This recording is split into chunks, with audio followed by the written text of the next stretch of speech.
I told some of you last Thursday of the principles of the time machine, and showed you the actual thing itself, incomplete in the workshop.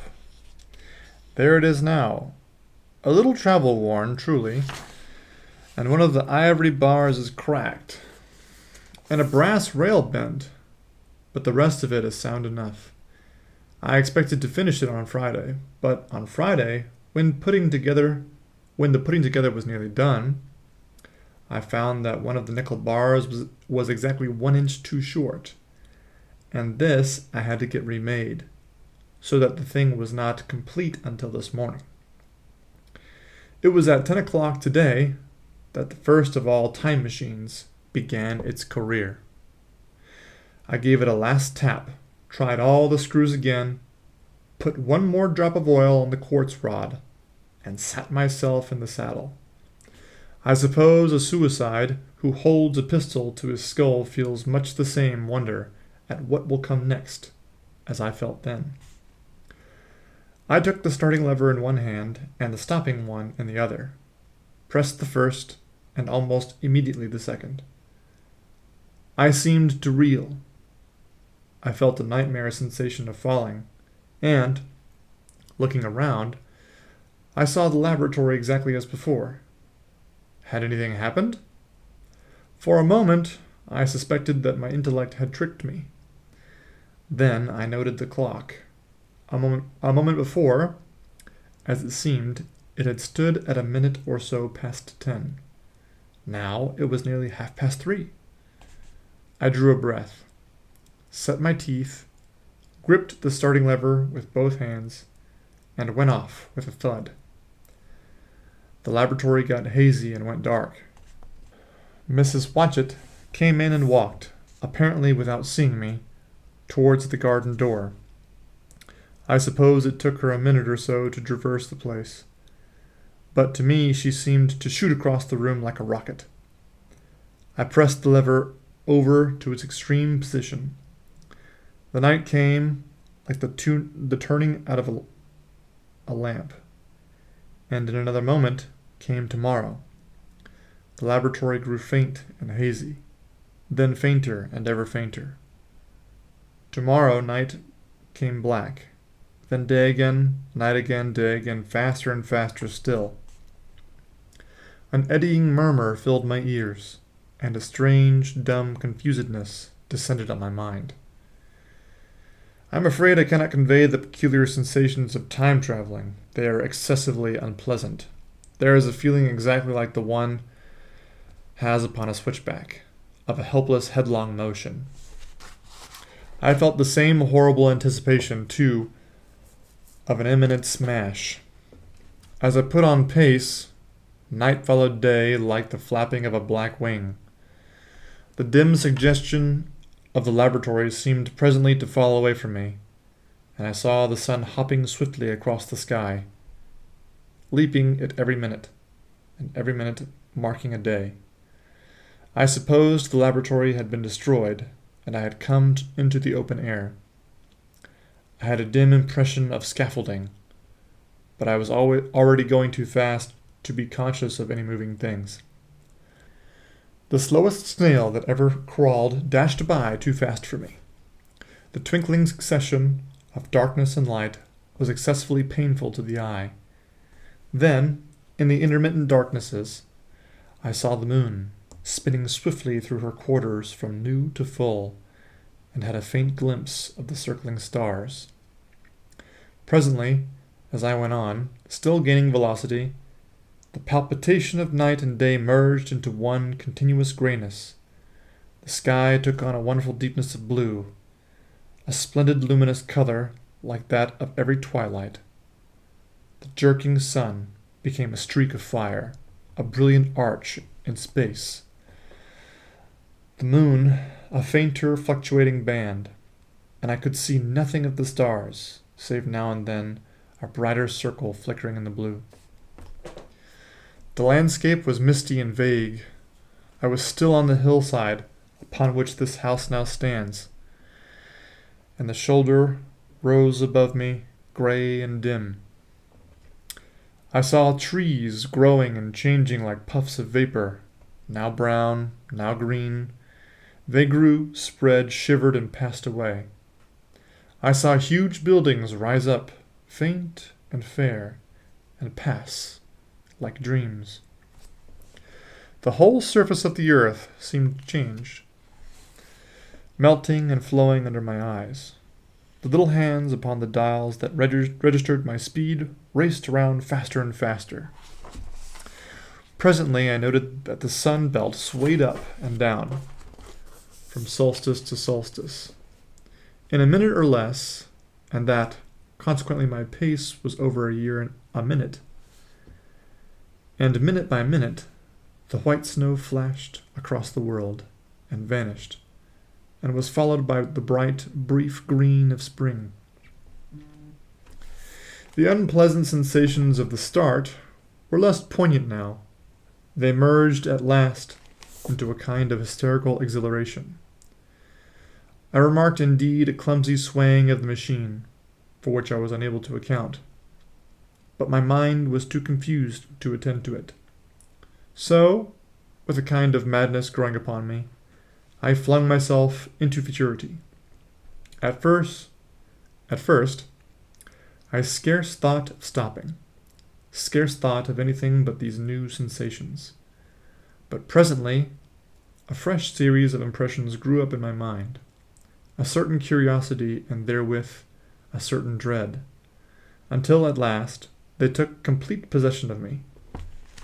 What strange developments of humanity, what wonderful advances upon our rudimentary civilization, I thought, might not appear when I came to look nearly into the dim, elusive world that raced and fluctuated before my eyes. I saw great and splendid architecture rising about me, more massive than any buildings of our own time, and yet, as it seemed, built of glimmer and mist. I saw a richer green flow up the hillside, and remain there, without any wintry intermission.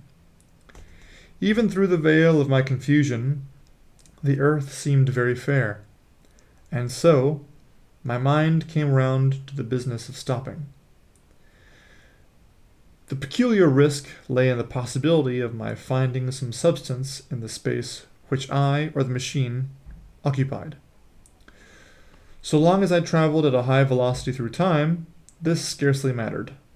I was, so to speak, attenuated, was slipping like a vapor through the interstices of intervening substances. But to come to a stop involved the jamming of myself, molecule by molecule, into whatever lay in my way, meant bringing my atoms into such intimate contact with those of the obstacle that a profound chemical reaction, possibly a far-reaching explosion, would result, and blow myself and my apparatus out of all possible dimensions into the unknown.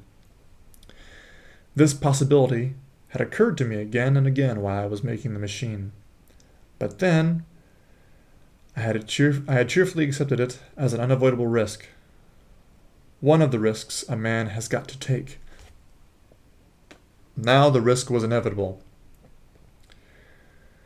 I no longer saw it in the same cheerful light.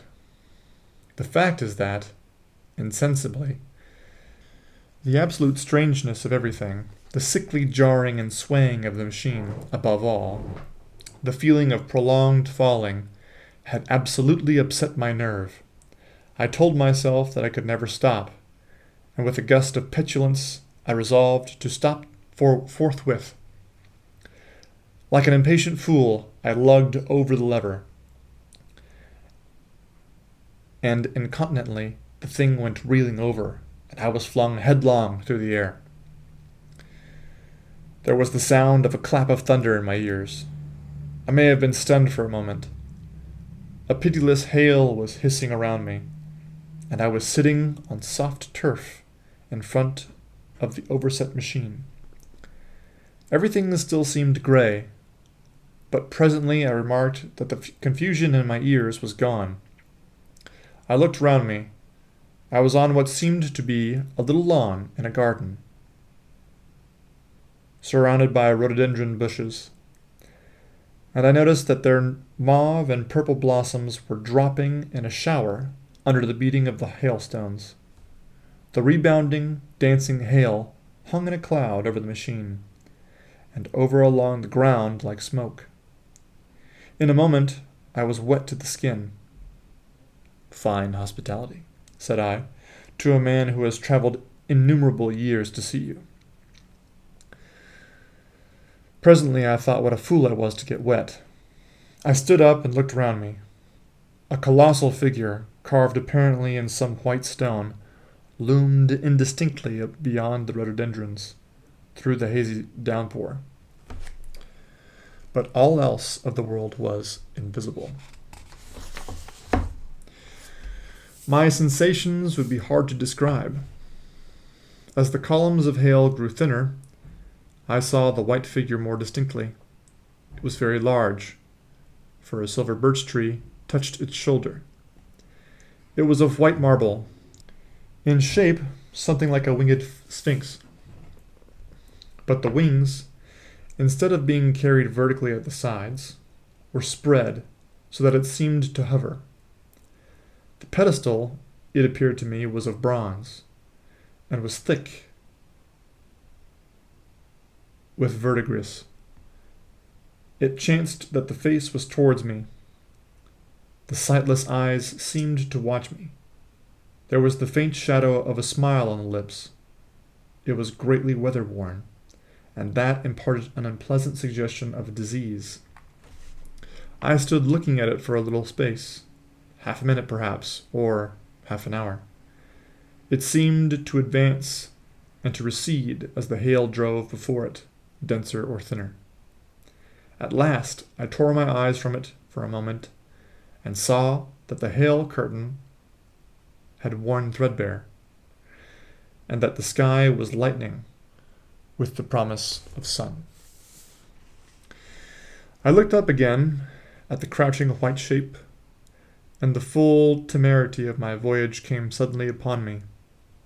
What might appear when that hazy curtain was altogether withdrawn?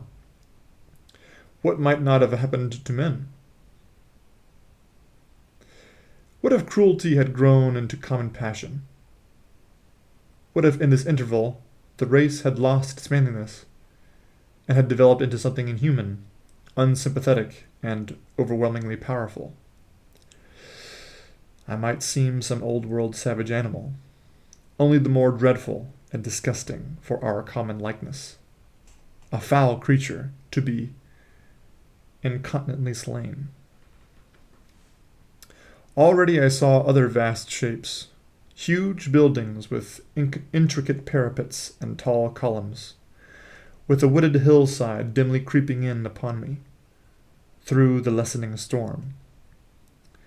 I was seized with a panic fear. I turned frantically to the time machine and strove hard to readjust it. As I did so, the shafts of the sun smote through the thunderstorm. The gray downpour was swept aside and vanished, like the trailing garments of a ghost. Above me, in the intense blue of the summer sky, some faint, brown shreds of cloud whirled into nothingness.